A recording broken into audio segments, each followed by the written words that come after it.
Waitong nests? Acrylic nests? Which is the better option? Which one should I buy for my ant colony? Let's talk about it.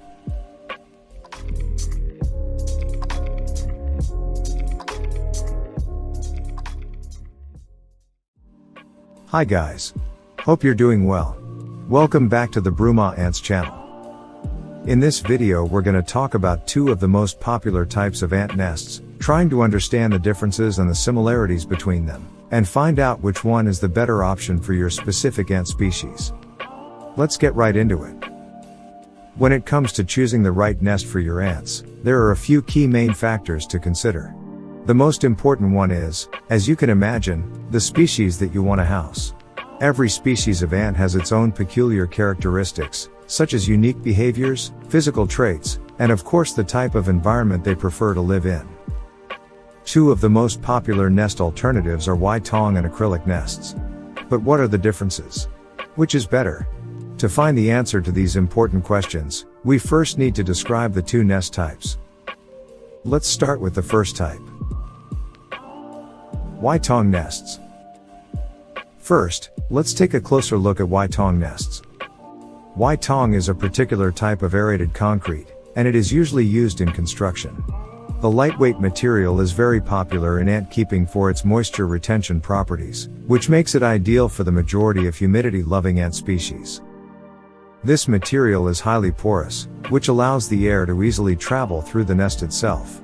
This key aspect helps to regulate the inside temperature and humidity, and also helps to reduce the chance of mold outbreaks. One of the biggest advantages of Waitong nests is that they are relatively inexpensive compared to other types of ant nests. In fact, if you like DIY projects and want to build one yourself, the cost is almost irrelevant. You can easily find a medium-sized Waitong block for less than $5. That's a steal. For this reason, the majority of ant keepers like to build their nests by themselves, saving lots of money in the process. Waitong is extremely easy to work with, and building a Waitong nest from scratch is not that hard. If you are interested in the idea, I would suggest you check out the video tutorial in the top right corner. In this one, I explain in detail how to make a Waitong nest starting from a single block, using tools you already have at home. However, there are also some drawbacks to Waitong nests. One of the biggest disadvantages of using this type of ant nest is that they can be very fragile. Due to their build structure, and because the material is highly porous, it's very easy to break or damage. Another negative point of Waitong nests is the fact that they can be easily excavated.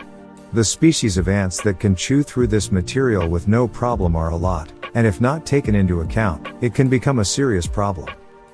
For example, the major workers of the species from the Messor genus can use their large mandibles to break down the soft material, creating actual tunnels in the Waitong block. This can cause massive escapes, a thing that we definitely don't want to happen. Now let's move to the other option. Acrylic nests. This type of nest is completely different from the previous one. These nests are usually made of a clear, transparent plastic material that allows you to easily see inside the nest, facilitating the view of your ants. They are usually built of a series of layers, placed one above the other to create the structure of the chambers. Acrylic is an extremely durable material, and can withstand the wear and tear of regular use with no problem. For this reason, acrylic nests usually last a lot longer if compared with the more fragile Waitong nests. They are also less likely to break if handled roughly or dropped on the floor or desk, which would probably completely destroy a nest made of Waitong. Acrylic nests are also a lot easier to clean and maintain, making them a good choice for beginner ant keepers. Just remove the screws, wash them with water, dry them, reassemble the various pieces, and the job is done. You have a completely new nest. However, there are also some disadvantages to using these types of nests. Acrylic nests are made with an impermeable material, which is the exact opposite of what we have in Waitong nests. This material prevents the air from traveling in and out of the nest, creating zones with stagnant air inside the chambers.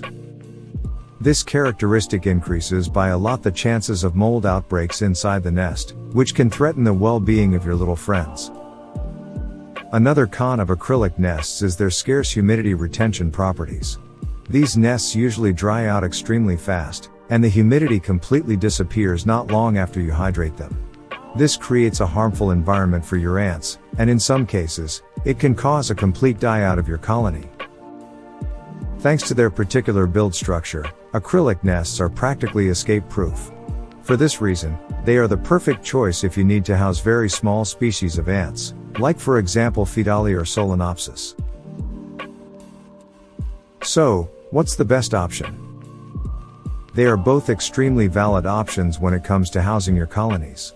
Like everything in our world, they have their own unique advantages and disadvantages, and the final decision needs to take into account all of them. Ultimately, the best nest for your specific case will depend on your situation, your needs, and the species of ant that you want to house. I hope you liked this video, and I really hope it helped you to better understand the differences between these two very different types of ant nests. If you are new to this fantastic hobby called ant keeping, you should definitely check out this video tutorial. In this one, I explain in detail how to start this hobby with as little as $1. That's a steal. See you soon in another video.